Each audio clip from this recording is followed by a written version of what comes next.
Hasan dari Basrah. Hasan bin Abil Hasan al-Basri lahir di kota Madinah pada tahun 21 Hijriyah atau 642 Masehi. Ia adalah putra dari seorang budak yang ditangkap di Maisan, kemudian menjadi klien dari sekretaris Nabi Muhammad, Zaid bin Sabit. Karena dibesarkan di Basrah, ia bisa bertemu dengan banyak sahabat Nabi antara lain seperti yang dikatakan orang dengan 70 sahabat yang turut dalam Perang Badar. Hasan tumbuh menjadi seorang tokoh di antara tokoh-tokoh yang paling terkemuka pada zamannya, dan ia termasyhur karena kesolehannya yang teguh, dan secara belak-belakan ia membenci sikap kalangan atas yang berfoya-foya. Sementara teolog-teolog dari kalangan Mu'tazilah memandang Hasan sebagai pendiri gerakan mereka, karena Amr bin Ubaid dan Wasil bin Attab terhitung sebagai muridnya. Di dalam hagiografi Sufi, ia dimuliakan sebagai salah seorang di antara tokoh-tokoh suci yang terbesar pada masa awal sejarah Islam. Hasan meninggal di kota Basrah pada tahun 110 Hijriyah atau 728 Masehi. Banyak pidato-pidatonya memang. Ia adalah seorang orator yang cemerlang dan ucapan-ucapannya dikutip oleh penulis-penulis bangsa Arab dan tidak sedikit di antara surat-suratnya yang masih dapat kita saksikan hingga sekarang. Hasan dari Basrah bertaubat. Pada awalnya Hasan dari Basrah adalah seorang pedagang batu permata, karena itu ia dijuluki Hasan si pedagang mutiara. Hasan mempunyai hubungan dagang dengan Bizantium, karena itu ia berkepentingan dengan para jenderal dan menteri kaisar. Dalam sebuah peristiwa ketika bepergian ke Bizantium, Hasan mengunjungi Perdana Menteri dan mereka berbincang-bincang beberapa saat. "Jika engkau suka, kita akan pergi ke suatu tempat," si menteri mengajak Hasan. "Terserah kepadamu," jawab Hasan, "kemanapun aku menurut." Si menteri memerintahkan agar disediakan seekor kuda untuk Hasan. Si menteri naik ke punggung kudanya, Hasan pun melakukan hal yang serupa. Setelah itu berangkatlah mereka menuju padang pasir. Sesampainya di tempat tujuan, Hasan melihat sebuah tenda yang terbuat dari brokat Bizantium, diikat dengan tali sutera dan dipancang dengan tiang emas di atas tanah. Hasan berdiri di kejauhan. Tak berapa lama kemudian muncullah sepasukan tentara perkasa dengan perlengkapan perang yang sempurna. Mereka lalu mengelilingi tenda itu, menggumamkan beberapa patah kata, kemudian pergi. Setelah itu muncul pula para filosof dan cerdik pandai yang hampir 400 orang jumlahnya. Mereka mengelilingi tenda itu, menggumamkan beberapa patah kata kemudian berlalu dari tempat itu. Datang lagi 300 orang-orang tua yang arif bijaksana dan berjanggut putih. Mereka menghampiri dan mengelilingi tenda itu, lalu menggumamkan beberapa patah kata. Kemudian berlalu. Akhirnya datang pula lebih dari 200 perawan cantik masing-masing mengusung nampan penuh dengan emas perak dan batu permata. Mereka mengelilingi tenda itu dan menggumamkan beberapa patah kata kemudian meninggalkannya. Hasan mengisahkan betapa ia sangat heran menyaksikan kejadian-kejadian itu dan bertanya kepada dirinya sendiri, apakah artinya semuanya itu? Ketika kami meninggalkan tempat itu, Hasan meneruskan kisahnya, aku bertanya kepada si Perdana Menteri. Si Menteri menjawab bahwa dahulu Kaisar mempunyai seorang putera yang tampan, menguasai berbagai cabang ilmu pengetahuan dan tak terkalahkan di dalam arena kegagah perkasaan. Kaisar sangat sayang kepada puteranya itu. Tanpa terduga-duga, si pemuda jatuh sakit. Semua tabib paling ahli sekalipun tidak mampu menyembuhkan penyakitnya.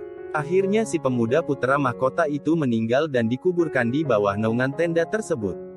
Setiap tahun orang-orang datang berziarah ke kuburannya.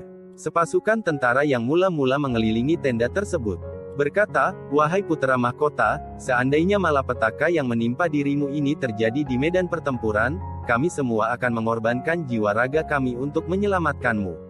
Tetapi, malapetaka yang menimpamu ini datang dari Dia yang tak sanggup kami perangi dan tak dapat kami tantang. Setelah berucap seperti itu mereka pun berlalu dari tempat itu. Kemudian tibalah para filosof dan cerdik pandai, mereka berkata, malapetaka yang menimpa dirimu ini datang dari Dia. Tidak dapat kami lawan dengan ilmu pengetahuan filsafat dan dengan tipu muslihat. Karena semua filosof di atas bumi ini tidak berdaya menghadapinya dan semua cerdik pandai hanya orang-orang dungu di hadapannya. Jika tidak demikian halnya, kami telah berusaha dengan mengajukan dalih-dalih yang tak dapat dibantah oleh siapapun di alam semesta ini.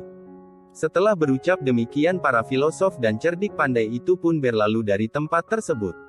Selanjutnya orang-orang tua yang mulia tampil seraya berkata, "Wahai putra mahkota, seandainya malapetaka yang menimpa dirimu ini dapat dicegah oleh campur tangan orang-orang tua, niscaya kami telah mencegahnya dengan doa-doa kami yang rendah hati ini. Dan pastilah kami tidak akan meninggalkan engkau seorang diri di tempat ini. Tetapi malapetaka yang ditimpakan kepadamu datang dari Dia yang sedikit pun tak dapat dicegah oleh campur tangan manusia-manusia yang lemah." Setelah kata-kata ini mereka ucapkan, mereka pun berlalu. Kemudian dara-dara cantik dengan nampan-nampan berisi emas dan batu permata datang menghampiri, mengelilingi tenda itu dan berkata, "Wahai putra kaisar, seandainya malapetaka yang menimpa dirimu ini bisa ditebus dengan kekayaan dan kecantikan, niscaya kami merelakan diri dan harta kekayaan kami yang banyak ini untuk menebusmu dan tidak kami tinggalkan engkau di tempat ini. Namun malapetaka ini ditimpakan oleh Dia yang tak dapat dipengaruhi oleh harta kekayaan dan kecantikan." Setelah kata-kata mereka ucapkan, mereka pun meninggalkan tempat itu. Terakhir sekali kaisar beserta perdana menterinya tampil, masuk ke dalam tenda dan berkata, "Wahai biji mata dan pelita hati ayahanda. Wahai buah hati ayahanda, apakah yang dapat dilakukan oleh ayahanda ini? Ayahanda telah mendatangkan sepasukan tentara yang perkasa, para filosof dan cerdik pandai, para pawang dan penasehat, dara-dara yang cantik jelita, harta benda dan segala macam barang-barang berharga. Dan ayahanda sendiri pun telah datang. Jika semua ini ada faedahnya, maka ayahanda pasti melakukan segala sesuatu yang dapat ayahanda lakukan. Tetapi malapetaka ini telah ditimpakan kepadamu oleh Dia yang tidak dapat dilawan oleh ayahanda beserta segala aparat pasukan pengawal harta benda dan barang-barang berharga ini. Semoga engkau mendapat kesejahteraan. Selamat tinggal sampai tahun yang akan datang." Kata-kata ini diucapkan sang kaisar kemudian ia berlalu dari tempat itu. Pengisahan si menteri ini sangat menggugah hati Hasan, ia tidak dapat melawan dorongan hatinya. Dengan segera ia bersiap-siap untuk kembali ke negerinya. Sesampainya di kota Basrah ia bersumpah tidak akan tertawa lagi di atas dunia ini sebelum mengetahui dengan pasti bagaimana nasib yang akan dihadapinya nanti. Ia melakukan segala macam kebaktian dan disiplin diri yang tak dapat ditandingi oleh siapapun pada masa hidupnya. Jangan lupa subscribe dan ketuk loncengnya agar bisa menyimak kisah-kisah yang baru diupdate. Mudah-mudahan bisa menghidupkan hati yang mati dan menumbuh suburkan semangat untuk ibadah. Amin ya Allah.